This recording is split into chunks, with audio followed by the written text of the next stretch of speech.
Memang kalau kita lihat sangat variatif, tapi tentunya kita dalam melihat ini mempunyai skala prioritas yang mana kita harus address terlebih dahulu, dan walaupun semuanya penting, ya tentunya yang perlu ada perhatian khusus kalau kita bilang adalah yang berhubungan dengan karya-karya, karena itu perlu dilakukan penyitaan secara keseluruhan sehingga terus bisa beroperasi dan berdampak positif terhadap di bidangnya, ya di bidang infrastruktur. Tapi semuanya sangat penting, dan ini kita, karena saya kan relatif baru dan kita melakukan assessment, dan saya sampaikan kepada tim bahwa coba kita analisa secara keseluruhan semuanya ini, tapi beri saya tuh prioritas apa yang harus kita lakukan terlebih dahulu. Gitu. Oke, jadi BUMN Karya akan menjadi prioritas Anda, tapi tidak mengesampingkan sektor-sektor lain, ya, Pak? Iya. Oke, Pak Roslan, Anda kan merupakan sosok dengan latar belakang pengusaha yang cukup kuat dan juga memiliki latar belakang sebagai duta besar, dan kini didapuk menjadi Wakil Menteri BUMN. Sebetulnya bagaimana nantinya Anda mengcombine ataupun mengelaborasikan tugas-tugas ini dengan berbagai background yang Anda punya?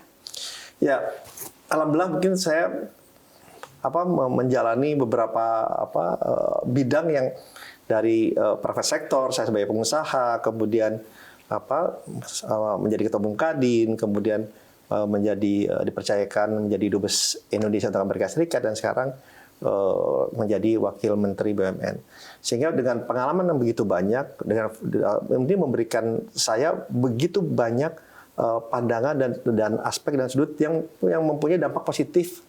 Tidak hanya kepada saya, tapi juga pada saat saya mengambil kebijakan, policy decision, karena saya bisa melihatnya dari banyak angle yang berbeda, yang tentunya mempunyai dampak yang sangat baik, gitu ya. Jadi saya bersyukur, saya pernah menjalani itu semua, dipercaya oleh Bapak Presiden, dipercaya oleh pemerintah dalam menjalani beberapa jabatan yang ada, sehingga ini menjadikan kita menjadi, insya Allah menjadi lebih baik ya dalam mengambil keputusan. Modal yang kuat untuk mengemban tugas sebagai Wakil Menteri BUMN, ya, Pak? Iya. Pak, kita tahu saat ini Kementerian BUMN terus melakukan bersih-bersih sebagai bentuk transformasi ataupun gebrakan di tubuh BUMN.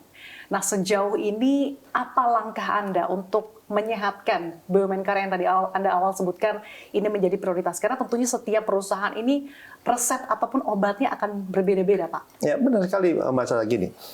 Kan setiap perusahaan itu mempunyai dinamika yang berbeda, ya. Ada yang mungkin sudah harus masuk ICU, ada yang bisa berobat rawat inap, rawat jalan, yang lain-lain.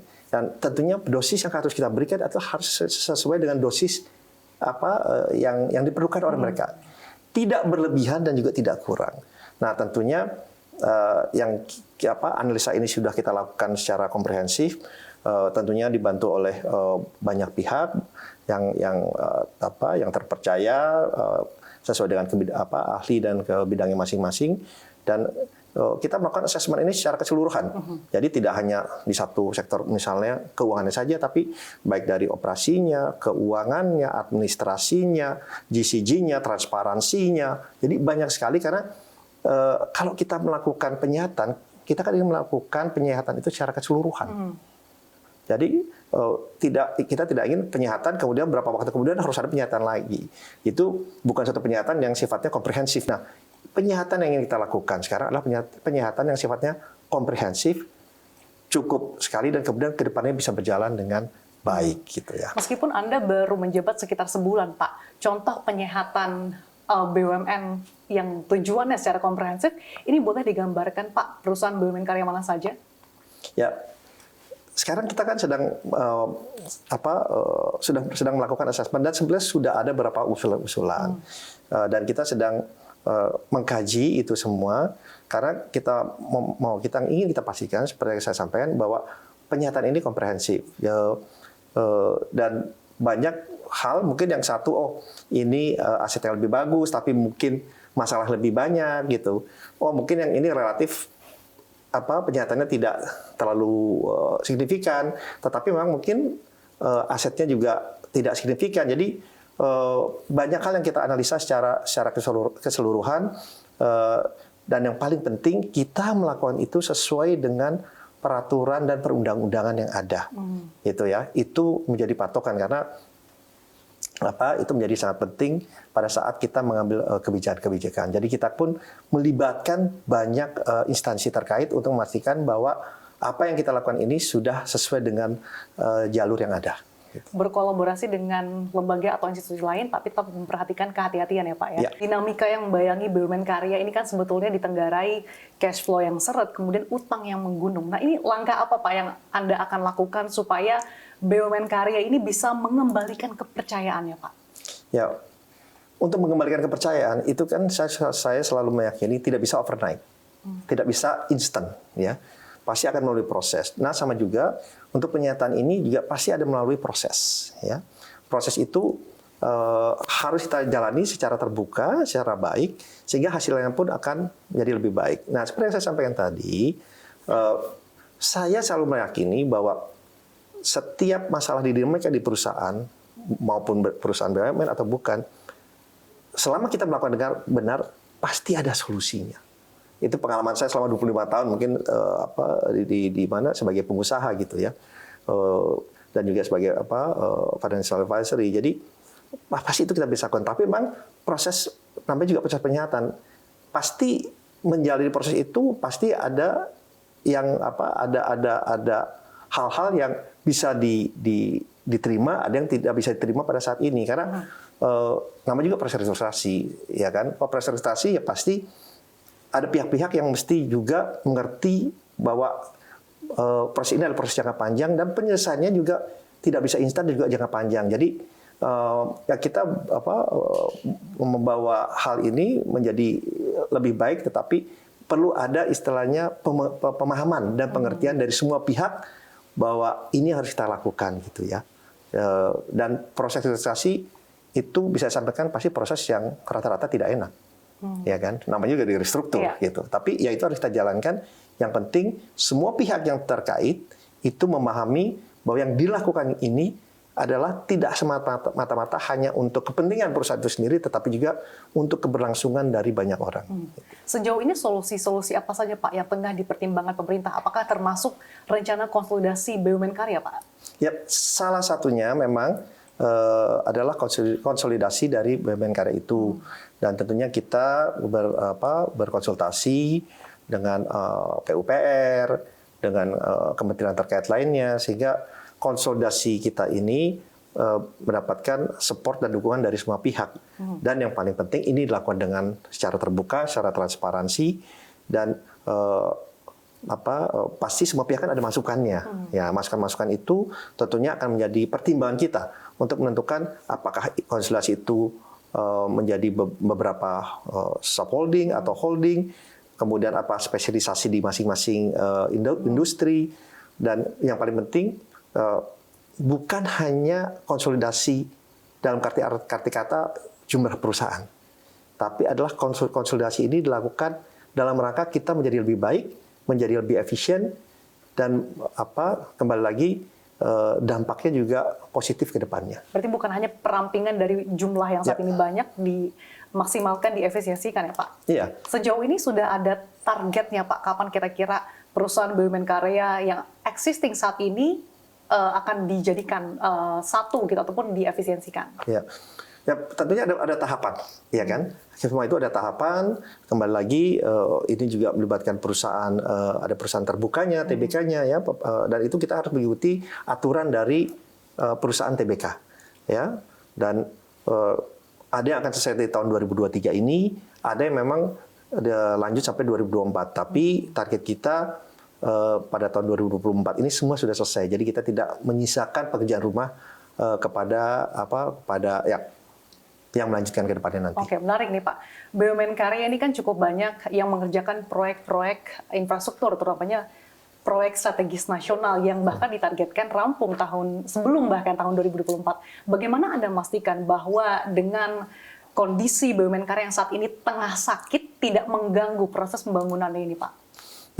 Ya, itu memang satu tantangan tersendiri. Tapi kita meyakini setelah kita pelajari secara keseluruhan bahwa walaupun ada pekerjaan yang masih outstanding, itu tetap kita bisa lakukan seiringan dengan proyek restrukturisasi ini berjalan. Ya, nah tentunya ini juga membutuhkan dukungan dari pihak pemerintah dalam hal ini, terutama untuk pekerjaan yang sifatnya adalah penugasan, dan alhamdulillah pemerintah memberikan dukungan yang penuh dalam pekerjaan-pekerjaan yang sifatnya penugasan, sehingga itu semua dapat diselesaikan pada tahun paling lambat 2024 ini.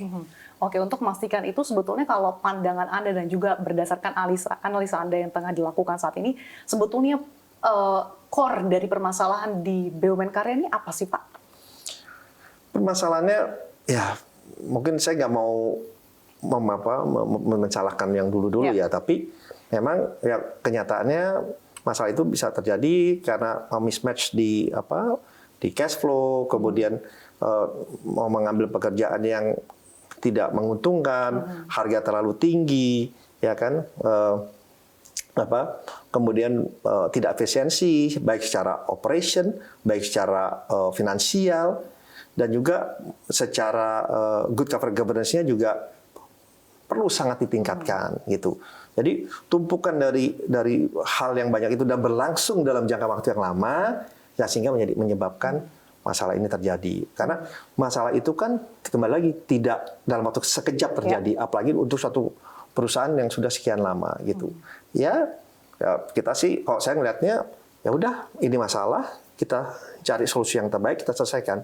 Kita tidak usah ngeliat, oh ini masalahnya karena udah kita selesaikan gitu. Fokusnya mencari solusi ya, Pak? Cari fokus solusi, kita bukan fokus mencari salah siapa, tapi yang paling penting kita cari solusi, itu yang pertama. Kedua, kita pastikan bahwa hal itu tidak terulang lagi ke depannya dengan memastikan jalannya perusahaan itu yang dengan baik, dengan benar, dan mengikuti kembali lagi semua peraturan dan regulasi yang ada di baik itu perusahaan terbuka maupun oleh BUMN dan pemerintah.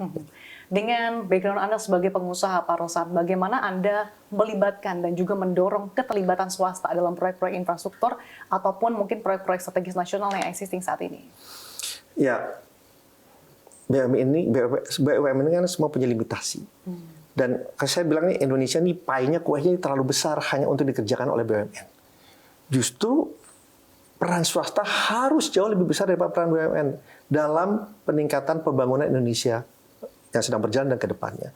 Jadi apalagi saya dulu adalah ketua umum Kadin, ya kan. Jadi peran swasta ini justru harus makin besar dari BUMN, dan sinergi BUMN swasta justru itu yang juga pesan dari Pak Menteri, Pak Erik, itu harus ditingkatkan, dan itu juga yang yang menjadi salah satu rencana kerja terutama saya ini ke depannya, bagaimana peningkatan peran kerjasama itu akan menjadi lebih tinggi, karena saya meyakini ya kembali lagi pie-nya Pak, kuahnya di Indonesia nih itu terlalu besar, sangat besar, dan tidak akan sanggup kalau hanya dikerjakan oleh BUMN saja. Artinya peluang-peluang itu masih cukup besar jika membutuhkan keterlibatan swasta ya, Pak? Oh, sangat besar, sangat besar. Kalau ya kan kita juga harus ingat peran BUMN itu kan itu bukan hanya sebagai value creator aja, tapi kan agent of development, ya kan. Jadi kalau hal-hal yang bisa dikerjakan oleh swasta, monggo silahkan swasta aja yang kerjakan gitu. Tapi kan karena kita mempunyai peran sebagai agent of development, jadi mungkin ada hal-hal yang tidak bisa dikerjakan oleh swasta. Kenapa? Karena mungkin secara hitung-hitungan tidak masuk ya istilahnya. Apalagi Anda sebagai pengusaha tahu ya Pak, perhitungannya seperti apa. Sangat hafal lah gitu. Kalau pihak swasta kan kalau ini hitungannya nggak masuk, ya mereka pasti akan menahan diri untuk masuk. Tapi kan BUMN perannya lain gitu. Karena kembali lagi yaitu sebagai value creator, tapi juga sebagai agent of development. Gitu. Value creator and tadi apa Pak yang agent of development. Tentunya ada dibutuhkannya sinergi dan juga kolaborasi dari berbagai pihak, termasuk dari pihak swasta ya Pak ya. Iya, harus itu. Harus Pak. Kolaborasi itu harus.